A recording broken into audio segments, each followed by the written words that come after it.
Today we are going to talk about culture. Culture is necessary for success. Many companies have culture problems of various kinds. And they say, yes, we have these things, we need to improve on it, but in parallel, we need to focus on the work. So they think of it this way: culture is one box, results are another box. But actually, it's not like that. Actually, it's like this: culture leads to results. Culture is the input, results are the output. If you're running a car factory, steel is the input, cars are the output. You can't say, okay, we don't have steel, that's okay, we'll work on it someday, but in parallel, we should make cars. That doesn't make sense, right?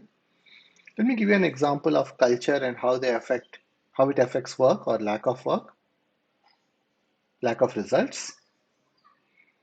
Sometimes people don't speak up in meetings because they have a negative attitude that there is no point. What happens as a result of this? The right decisions aren't made. People waste a lot of time running behind others to get their input, or they just stop bothering and they make a decision.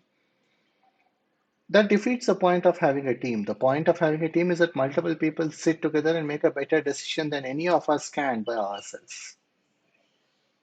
Another example of a bad culture is taking feedback as a personal insult and blowing up and making a lot of fuss and complaining and escalating and doing all these bad things when negative feedback is given.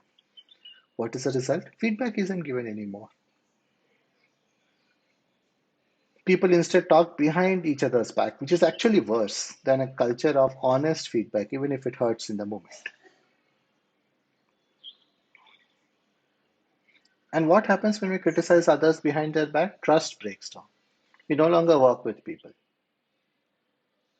Right? We have seen people who don't work with each other. They need to work with each other, but they don't. Each person says, okay, forget her, I'll do whatever I can to the best of my ability.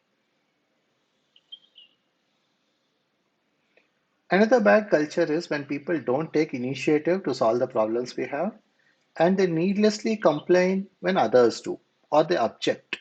Now, if there are valid problems, those should be pointed out. If the approach being suggested is not going to work or if it is going to cause worse problems than we had before, these all should be pointed out. That's not what I'm talking about here. What I'm talking about is this thing where if you propose something, three people will come up with nine different objections immediately. What will happen as a result of this culture? People who take initiative will give up. The problems will remain unsolved, slowing the company down forever. I have seen people just stop bothering about work. They work a few hours a day max. Another culture, a good culture is a culture of trust where each person is empowered and everyone asks, how can I help you? And they are given the keys to the car. They're given the trust, right? And when we work with someone, we should start with a spirit of full trust in them. If they take advantage of us or if they mess things up repeatedly, then we can switch to distrust. But we should start with distrust and ask people to prove themselves. Some companies have this negative culture of distrusting everyone as a default. What will happen? People will reciprocate and stop caring about the company. Right? If you don't trust me, why will I care? They'll chill, they'll not work, etc. When they get a better offer, they will leave. So all these things happen because of culture. So culture is not a separate box, culture is a foundation. If I'm driving to Chennai and someone tells me I don't have enough petrol, I can't say, no, no, don't tell me about that. That's not the priority. Right now, the priority is to get to Chennai. Because without petrol, we won't get to Chennai. Similarly, culture is necessary for results. And if the company has culture problems, we need to stop and fix them ASAP. We need to set expectations with people. We need to do it privately. We need to do it in team meetings. We need to have a minimum standard of professionalism. We need to say this is not acceptable behavior. This is not how a professional behaves. Some people will be unhappy. Some people will leave. Let them leave.